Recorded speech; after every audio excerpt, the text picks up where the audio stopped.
Let me ask you something. When was the last time you woke up and felt certain about who you are and where you're going? Not just fine, not just getting by, but genuinely certain. For most men I talk to, and I mean men of all ages, all backgrounds, that question lands like a punch to the gut. Because the honest answer is, a long time ago, or maybe never. And here's what makes that so strange. We live in the most comfortable, most connected, most opportunity-rich era in human history. And yet men are more lost, more anxious, more purposeless than at any point in recent memory. So what the hell is going on? That's what this video is about. And by the end of it, I'm going to tell you exactly what I'm going to do about it. Let's start with the data, because this isn't just a feeling, it's a crisis. Male suicide rates are 3 to 4 times higher than female rates. Men make up the overwhelming majority of the homeless population. Boys are falling behind girls in virtually every academic metric. And male friendships, real, deep friendships, are at an all-time low. The average American man has 0 close friends. 0. Think about that. In an age where you can connect with anyone on the planet in seconds, men are lonelier than ever. Now, some people look at that data and say, men need to just open up, be more vulnerable, talk about their feelings.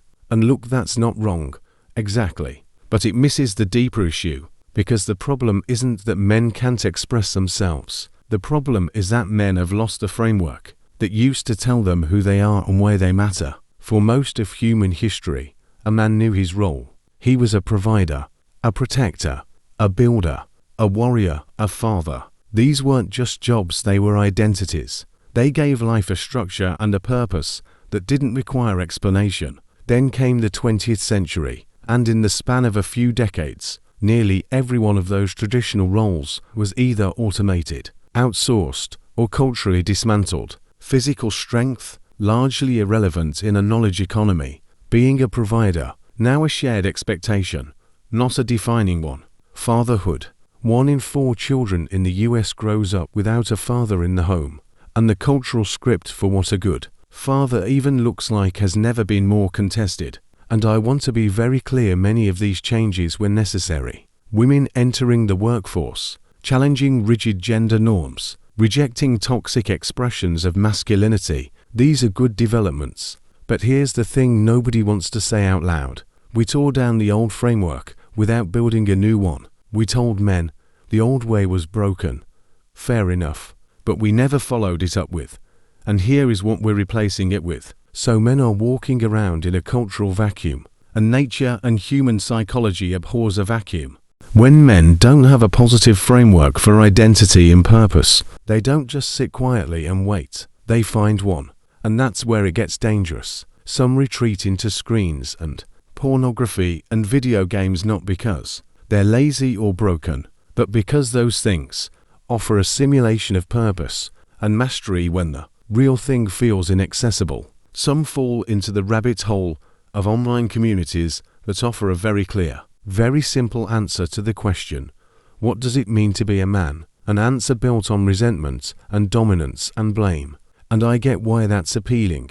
When you're lost and someone hands you a map, even a bad map, you take it. Some just go numb. They work a job they don't care about, come home, crack open a beer, and slowly stop asking the big questions altogether. Because asking and getting no answer hurts more than not asking at all. And some too many decide it's not worth it anymore. And those are the men showing up in the suicide statistics. This is the real cost of the vacuum. Not just individual suffering, but a generation of men who have quietly checked out from their families, their communities, their own lives. Now here is where I want to shift gears, because I've spent a lot of time diagnosing the problem, and the last thing I want is for this video to become more fuel for the feeling of helplessness. Because here is what I genuinely believe. The crisis facing men today is real, but it is not unsolvable. And the solution does not require going backward. We don't need to resurrect a 1950s model of masculinity. We don't need to pretend the last 60 years didn't happen. We don't need to double down on toughness as avoidance or silence as strength. What we need is a new framework, one that takes the best of what masculinity has always offered: discipline, responsibility, protection, courage, building something that outlasts you and strips away the parts that will always rot. The domination, the emotional illiteracy, the hierarchy of worthiness, that framework exists. Men are living it right now, all over the world. They're just not loud about it, because men who are actually doing the work don't tend to make a lot of noise. And that's the gap I want to close.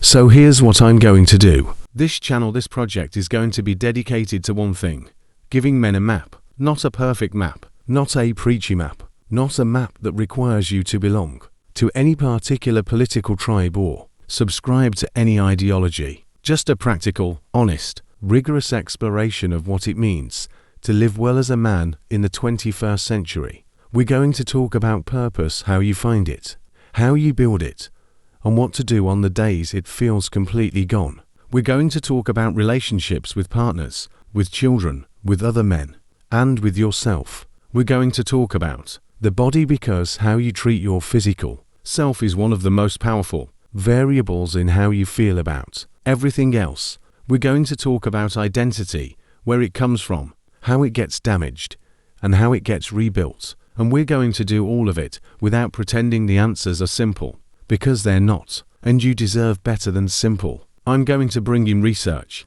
I'm going to bring in the men who are actually getting this right. And I'm going to be honest about my own failures and what they taught me, because if there's one thing I've learned, it's that the men who pretend they have it all figured out are the ones you should trust the least. Here's what I want you to take away from this video.